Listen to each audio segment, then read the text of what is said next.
예수 그리스도의 종이요 사도인 시므온 베드로가 우리 하나님과 구주 예수 그리스도의 의를 힘입어서 우리의 믿음과 같은 귀한 믿음을 받은 이들에게 이 편지를 씁니다.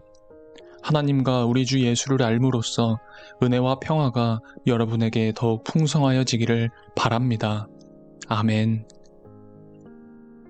베드로전서의 핵심 주제가 고난에 대한 위로였다고 한다면 베드로후서의 핵심 주제는 이단에 대한 경고입니다. 즉 베드로전서는 외부의 박해로 인한 위기에 대처하는 방법을 언급했다면 베드로후서는 교회의 내부적인 위기를 어떻게 극복할 것인가에 초점을 맞추고 있죠.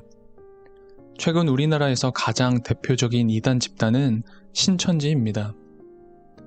할 이야기가 많겠지만은 이단들의 가장 주요한 특징은 성경을 교묘하게 왜곡하고 해석해서 사람들의 시선을 하나님이 아니라 교주를 향하게 한다는 데 있습니다. 이단에 휩싸이지 않는 방법은 단 한 가지입니다. 성경을 바로 아는 지식, 하나님을 바로 아는 지식입니다.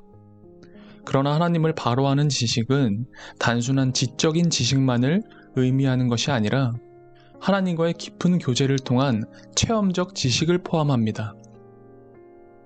자신을 예수 그리스도의 종이자 사도라고 밝힌 베드로는 자신은 물론 그리스도인 모두의 믿음은 우리 하나님과 구주 예수 그리스도의 의를 통해서라고 합니다.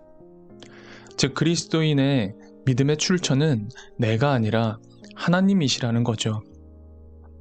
이후 베드로는 하나님의 은혜와 평화가 여러분에게 더욱 풍성하여지기를 인사합니다. 그런데 베드로의 이 인사말은 바울도 많이 쓰는 표현인데요. 원어를 살펴보면 사도 바울이 사용하는 인사말과는 그 의미가 사뭇 다릅니다. 바울은 목회적인 입장에서 그리스도인들 전체에 대해 은혜와 평화가 임하기를 간구한 반면에 베드로는 그리스도인 각자가 하나님의 은혜와 평화를 체험하도록 간구하고 있습니다. 베드로는 우리가 하나님의 은혜와 평화를 체험할 수 있는 방법으로 하나님과 우리 주 예수를 알므로라고 답하고 있습니다. 알미라고 해석된 헬라어는 에피그노시스인데요. 명확한 지식, 인식을 의미하는 단어로 일반적인 지식, 단순히 인지하는 수준의 지식이 아니라 하나님을 명확하게 아는 지식을 뜻합니다.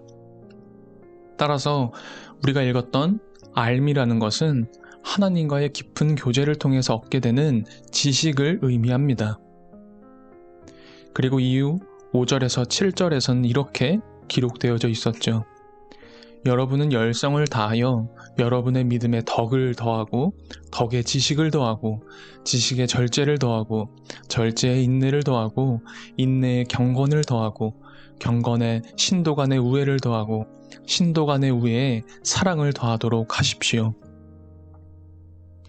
성숙한 그리스도인, 즉 그리스도인으로서 합당한 열매를 맺기 위한 덕목들이 8가지로 정리가 됩니다.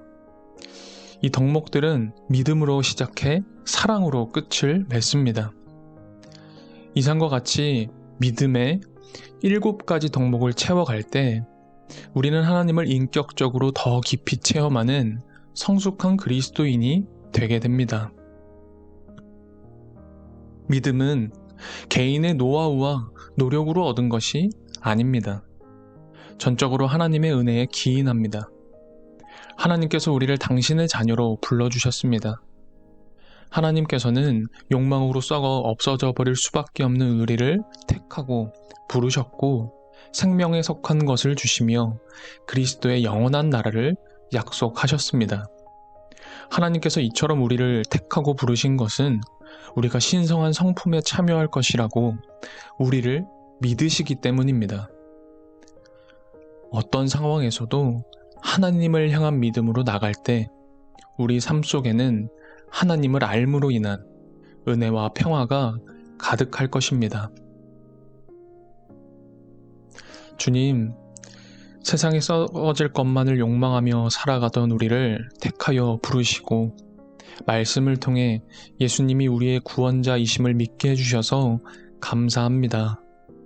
믿음에 안주하지 않고 믿음의 덕을, 덕의 지식을, 지식의 절제를, 절제의 인내를, 인내의 경건을, 경건의 형제 우애를, 형제 우애의 사랑을 더하는 삶을 살아감으로 주님을 알아가는 삶이 되길 소망합니다. 주님께서 우리에게 허락하신 오늘 하루가 주님을 알므로 말미암는 은혜와 평화가 가득하게 해주십시오. 예수 그리스도의 이름으로 기도합니다. 아멘.